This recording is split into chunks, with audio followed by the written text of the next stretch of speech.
Bridget, some have called you the queen of MTL. Why? Why are you the one leading the charge for all of us for MTL? I've been called the queen of maybe not worse things. Yeah, it's pretty bad.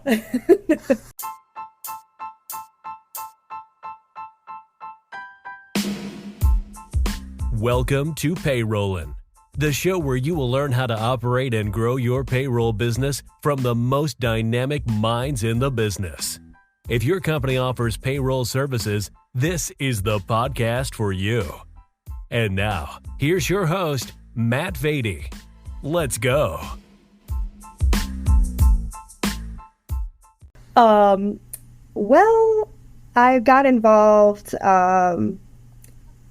sometime last year, 2022, I guess it was spring of 2022, was on the board of the IPPA, Independent Payroll Providers Association, and there was a request as to where you could lend your expertise in the areas where the IPPA was focused.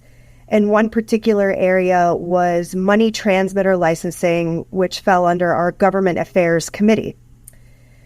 I have a background, I'm an attorney by trade, and when I got tired of billing hours every day and decided to venture into the entrepreneurial world, I left that past, but I do have the background, and so I felt that maybe I could lend some help there, reading a lot of legislation and helping IPPA navigate the complexities of this ever-changing landscape with money transmitter licensing.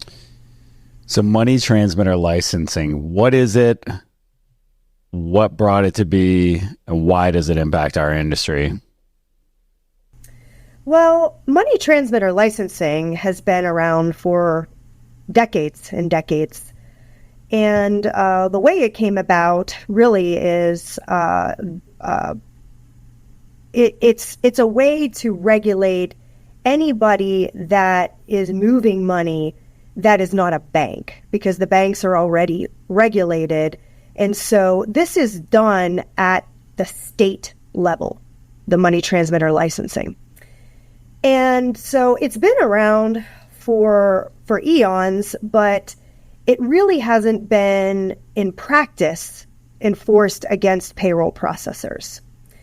And we don't really know why. We'd like to think it's because we're good at what we do and there's not a lot of fraud in our industry. We're not quite sure. But in practice, it hasn't. Yeah, and it's funny because I posed the question to the group this morning, our private Facebook group for payroll bureau owners and leaders, of, hey, are there any questions you'd like me to ask Bridget? And the one that came up was like, hey, can you talk a little bit about Cache? Can you talk a little bit about the MyPayrollHR stuff? So we'll come back to that if that's related to any of this at all. And I guess let's just plant a flag right there. I mean, was that part of what started making our industry impacted by this? Well, it's anybody's best guess, but it is definitely coincidental that the time that the model law, which we'll talk about here in a minute, when that was written, was right around the same time of the MyPayrollHR incident. So they finalized the model law around 2019. Don't quote me on that, but I think based on my research, that was when. Was pretty, close to, I don't know the exact date of MyPayrollHR, but I think it was right within that time frame or vicinity. So really, to kind of carry on what is MTL. So you have this landscape of money transmitter licensing was regulated on a state-by-state basis. And, while the state's laws are similar, there were a lot of differences. The one consistency was, like I mentioned, payroll processors really weren't in practice regulated. And the other consistency was that these various statutes didn't call out payroll processors as money transmitters. Now, you could, based on the prior statutes, read that we could be considered a money transmitter. And if you sent it to your attorney, which some payroll companies probably did, they would recommend that you should comply out of an abundance of caution, because it can be read that, you're moving money and therefore you're receiving funds for transmission and therefore you need to be regulated. And a lot of the larger national processors who have a staff of in-house counsel who is looking to make sure that they're protected have gone out and unilaterally, involuntarily registered under money transmitter licensing. About the time I mentioned 2019, there was the model law that was created. And the reason that this law was created was because there was an explosion in fintech payment apps and non-traditional banks moving money. We also have crypto. And so, there's all this money movement.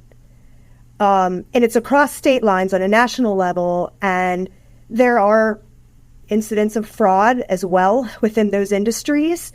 And there was a lot of pressure on states to think of a way where they can come together and with a model law.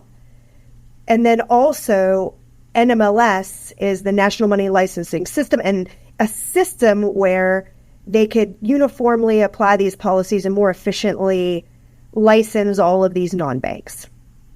So that was the creation of the model law. Unfortunately, the model law has a provision that says very clearly in black and white, it's kind of an oh, and by the way, it's funny, payroll processors are money transmitters. It just says it.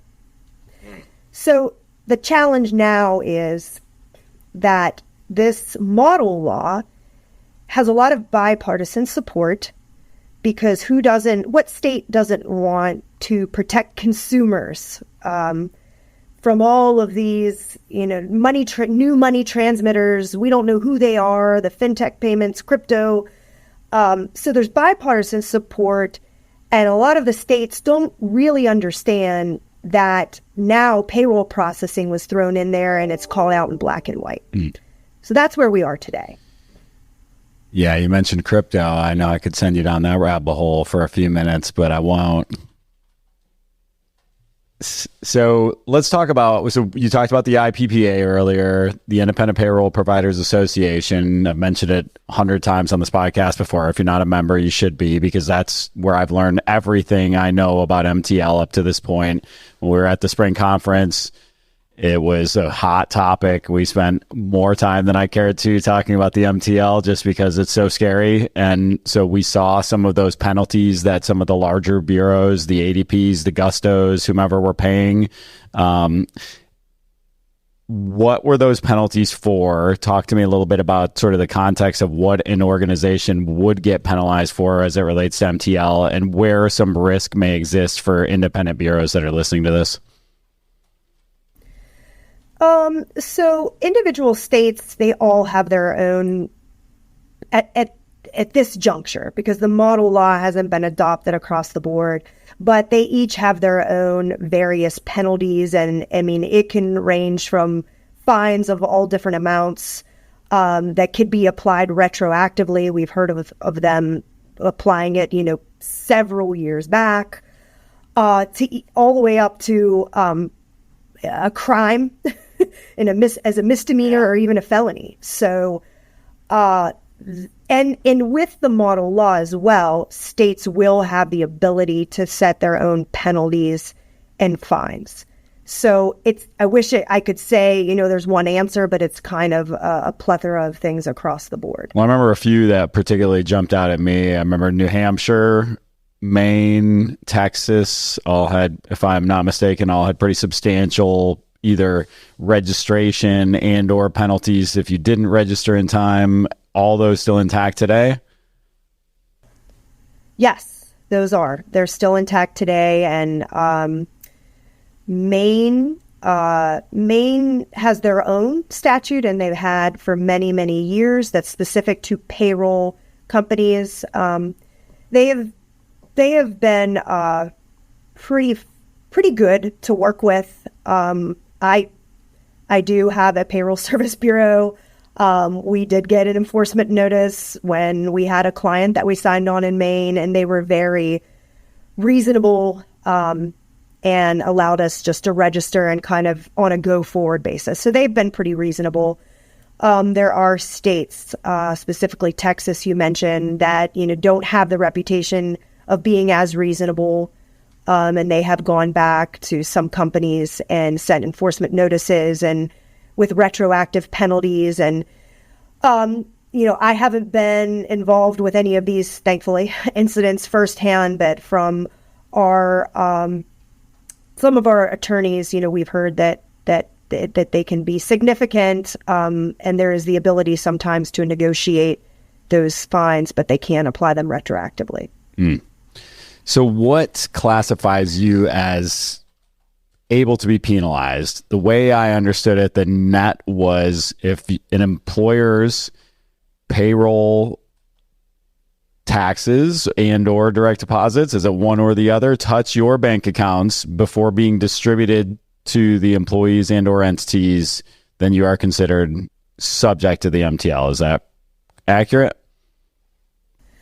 And I hate saying this because I feel like every attorney says it depends, right? That always the classic. Yeah, right. That's it. As an HR professional, as a sales marketer, whatever it is, it always depends, right? There's no easy answer. So it does depend, and I'm not familiar with Texas, France, for example, what the specific language is in the state of Texas.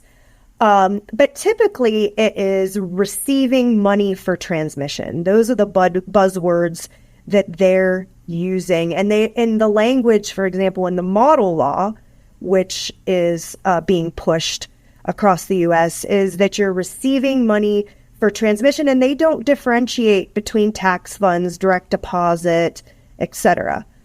The challenge that we're facing right now is getting some clarity from the creators of the model law, CSBS, and the states that are in the process of attempting to adopt this.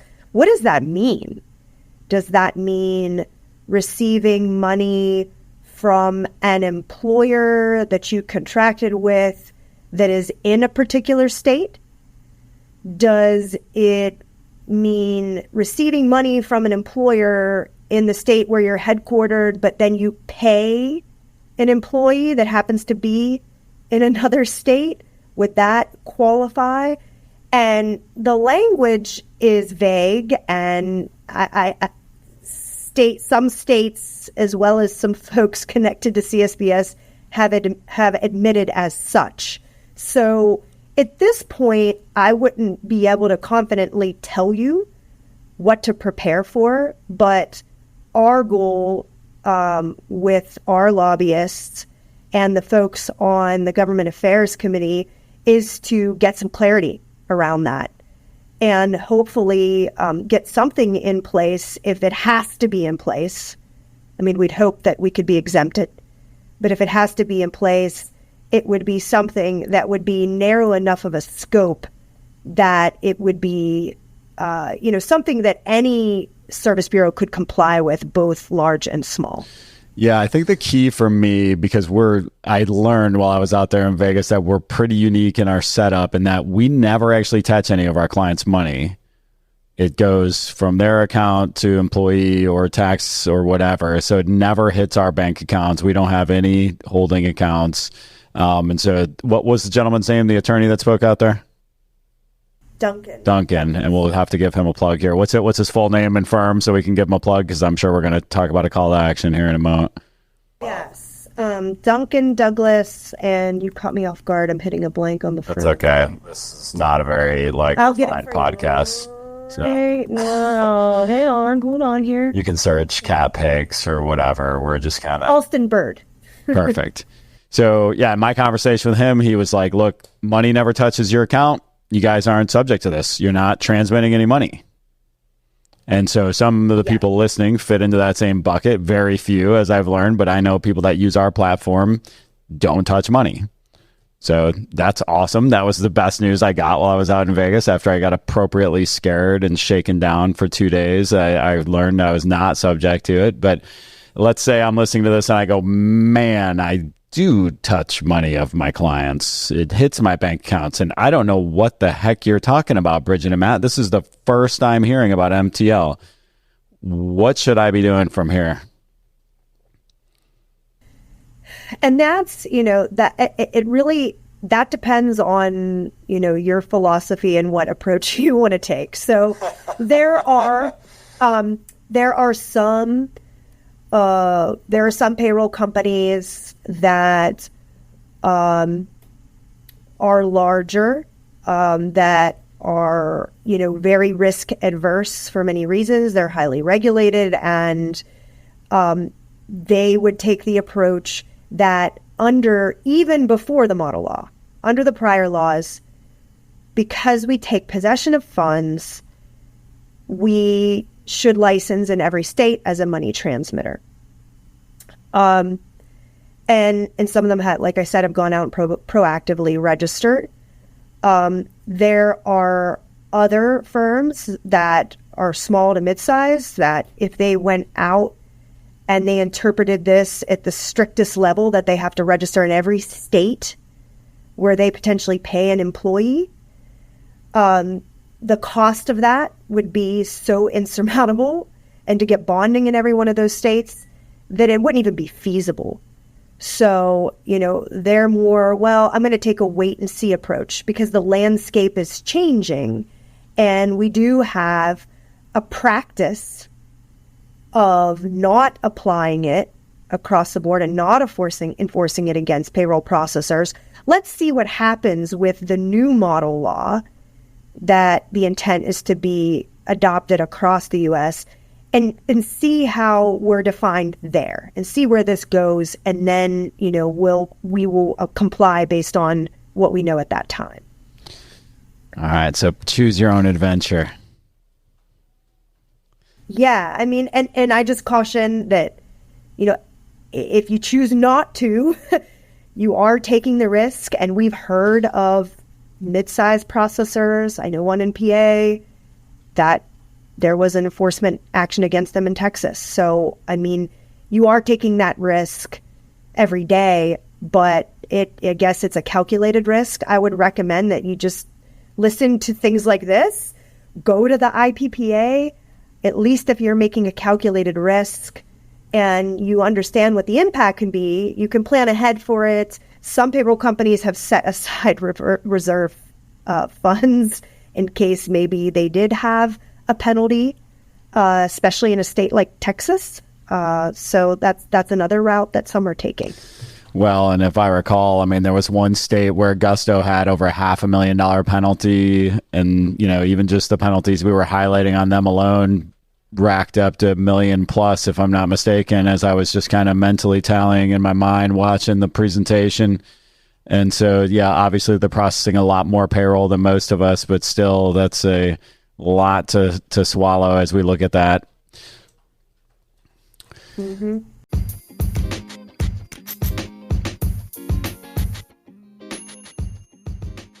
Let me ask you a question. Are you the go-to person in your market for payroll and HR? Are you the first face and name somebody thinks of when they think about who am I going to refer this person that needs help with their payroll and HR support? If not, you might want to look into our executive LinkedIn management service through Underdog Digital. Underdog Digital is a sponsor of this show, and they've seen results such as, I'm looking at one profile right here where over the course of 6 months, they increased views by over 200%, more than 600,000 views on these posts in less than 6 months. Another one, plus 1,000% increase in 8 new conversations in the first 30 days. This is a tremendous service to help you to become the go-to person for payroll and HR outsourcing in your market. They create content for you, engage with other people in your space, send connection requests, and do outreach to generate conversations that do nothing more than create valuable relationships with your target audience. If you're interested in learning more about Underdog Digital's executive LinkedIn management service, go to underdogdigital.co. That's underdogdigital.co.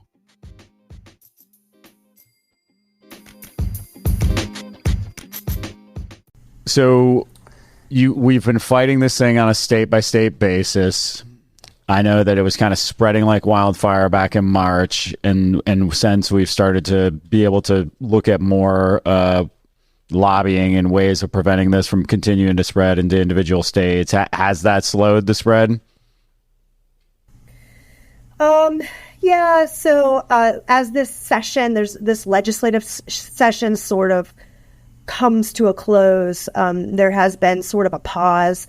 We're seeing most of the activity in the heart of the country, Minnesota, Iowa, Illinois, Missouri, Indiana, Tennessee, Arkansas.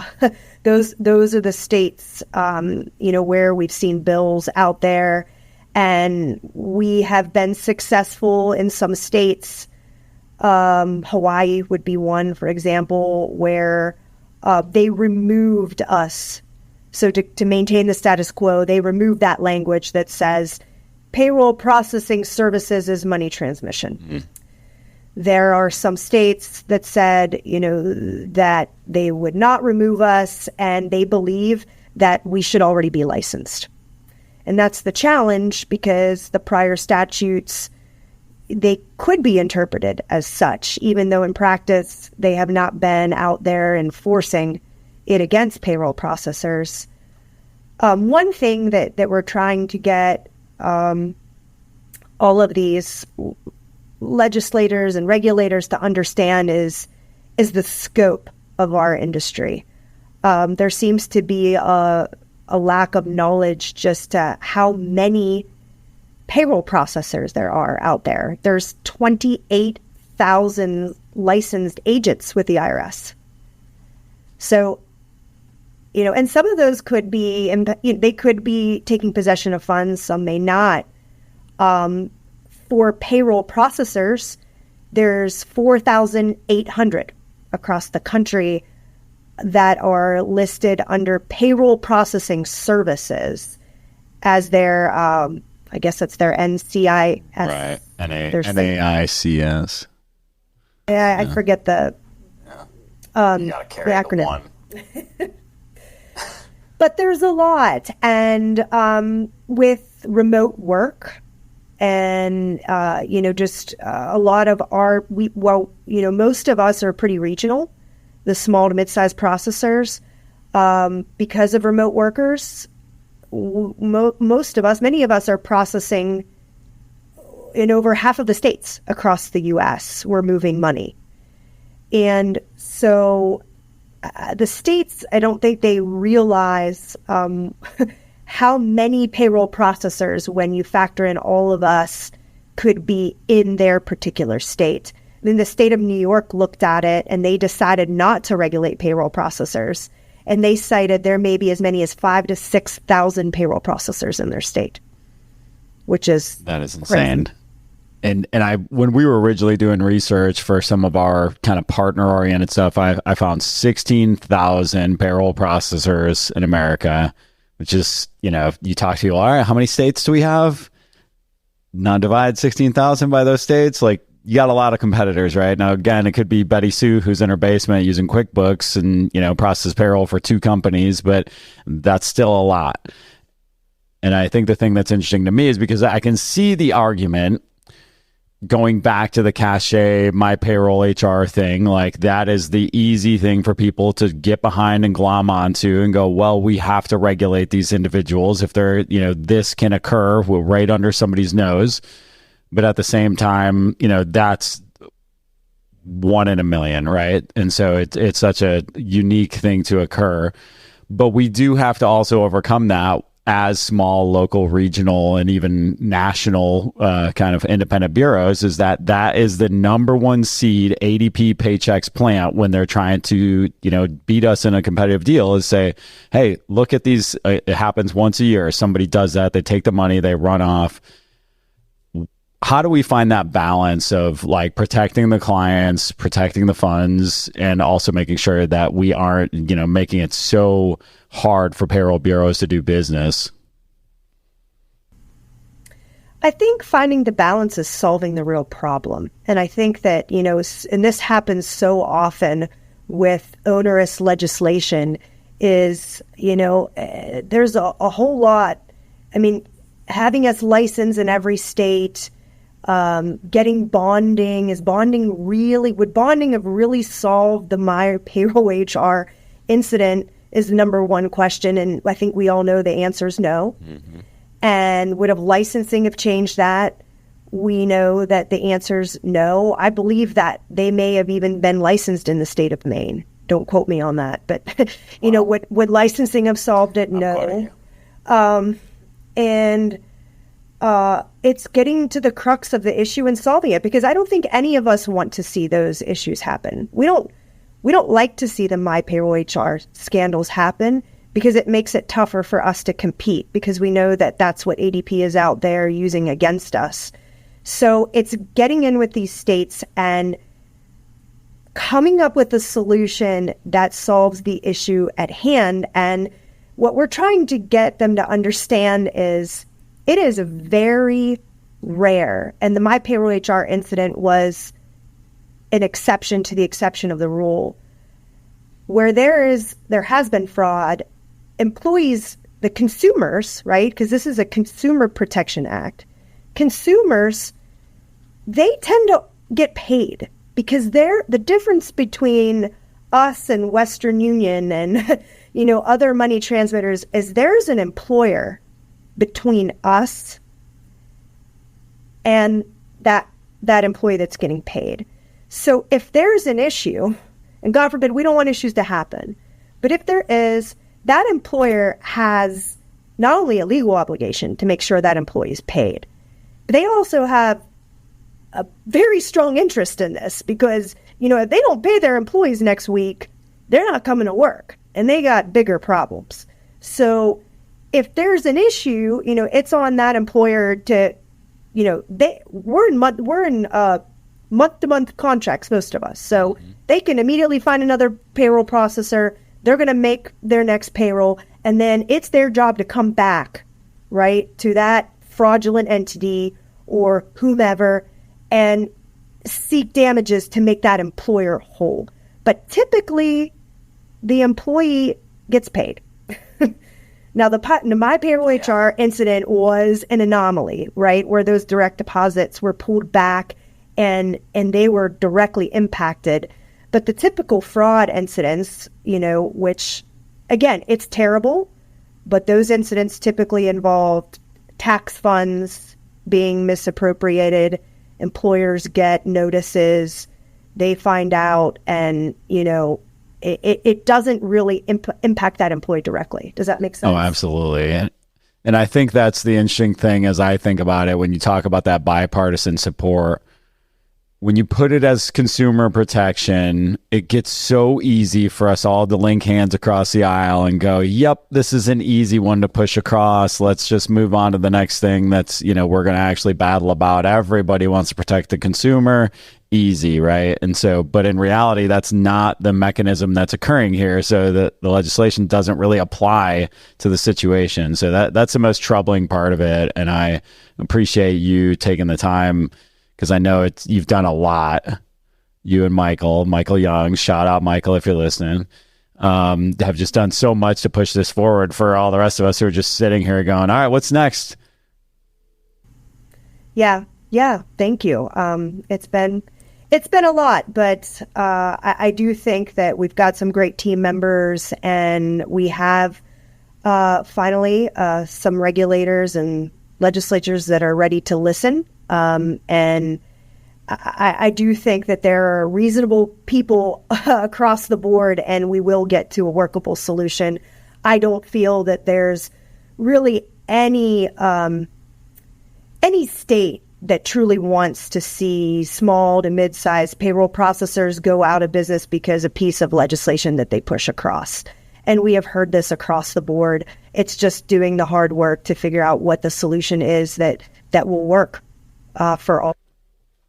Well, like you said, that's so disruptive to all the small businesses they serve. That's going to be hundreds, if not thousands, of small businesses that are going to be disrupted at the more challenges that they put in front of the payroll bureaus. So it doesn't really help anyone at the end of the day. Nope. but that's the world we live in. Those big checks.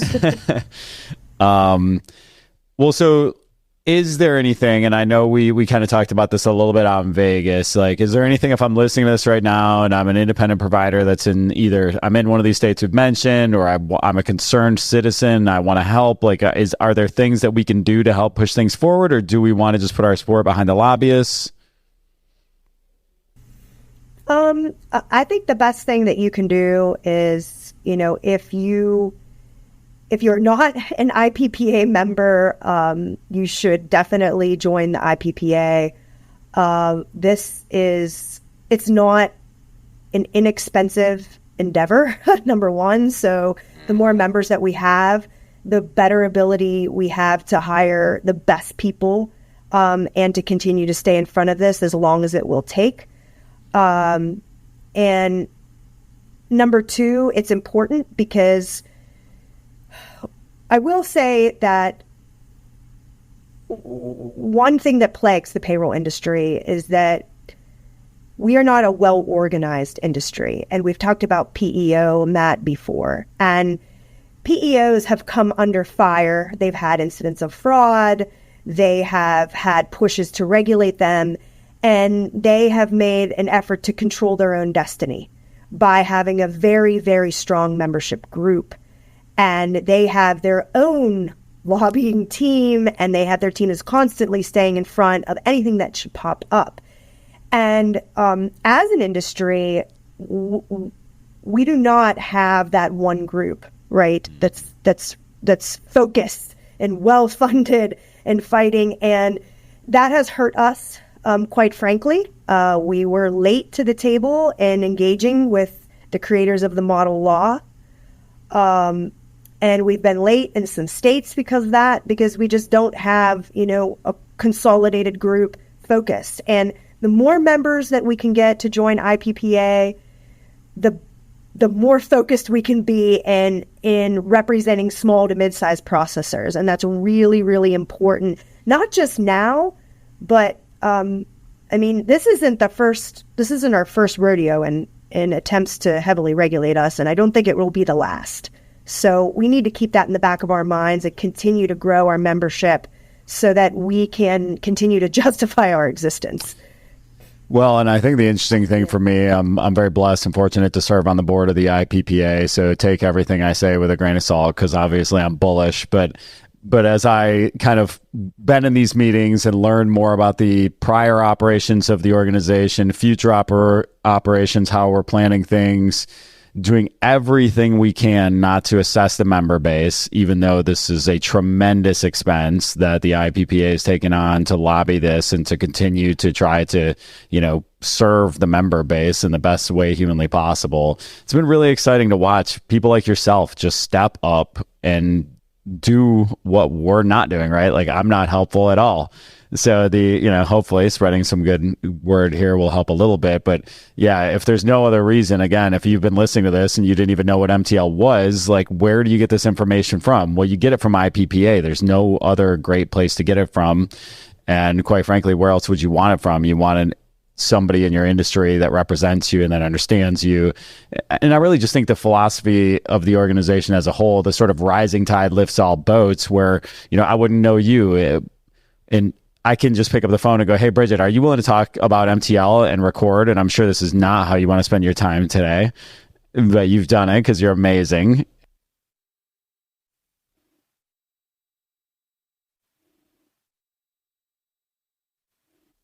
Well, and that's why I recorded, so you don't have to do it with 50 other people after this, right? You can just go, hey, here's the recording. If you want to talk about MTL, this is as of June 2nd. And so that's a big thing, though, because that's been the constant with IPPA, is that whenever I have a question about something, I use Zoho CRM, I know I can call Mike Ritzema because he's using this. It's just all these different people where you meet them, have conversations, and nobody's worried about competition. Nobody's worried about, whether or not we're going to bump into each other at a deal and we can't share our secret sauce and can't help each other. It's just not the mentality. So it's refreshing. It's awesome. It's been tremendous for our business. So commercial over. Yeah. How did someone put it? It's joining IPPA is like research and development, rip off and duplicate. That's right. Good artist copy, great artist steal. Awesome. Well, how can we help you, Bridget? What can we do for you? Just continue to stay engaged. And if there are people out there, which I'm sure there are, that are smarter than me and they feel like they can lend any help to this cause, by all means, reach out. We're always looking for more people to carry the torch. I do not think that this is going to be a quick thing. I think that we're in it for the long haul. So just get involved if you can, and join the IPPA. Yeah, and a couple more add-ons to that. So we started the private Facebook group for payroll bureau leaders and owners. And I want to emphasize that private, right? Because I'm denying the vendors that want to get in right now. I'm denying the people that are not working at independent bureaus, so that we can have open conversation about things like this. How are you handling this? How are you handling that? The stuff that's happening in there already, it's been amazing. It's only been a week. There's already over 50 people in there, and they're asking, hey, I'm going up against Paylocity. I'm going up against Paycom. What do they say about this? What do they do about that? It's the type of conversation that you get at IPPA and that we can keep going throughout the year. So highly suggest, if you're interested in that, I'm sure there'll be a link in the show notes to apply to join the group. And I will post the gentleman's agreement that I've started doing at the end here, Bridget. This is the gentleman's agreement. We've had a ladies' understanding. Is, we're giving you all this content for free. All we ask is that you subscribe to the YouTube channel. I'll keep cranking out these episodes. Bridget said, how often do you do these when you start? I said, it's a great question.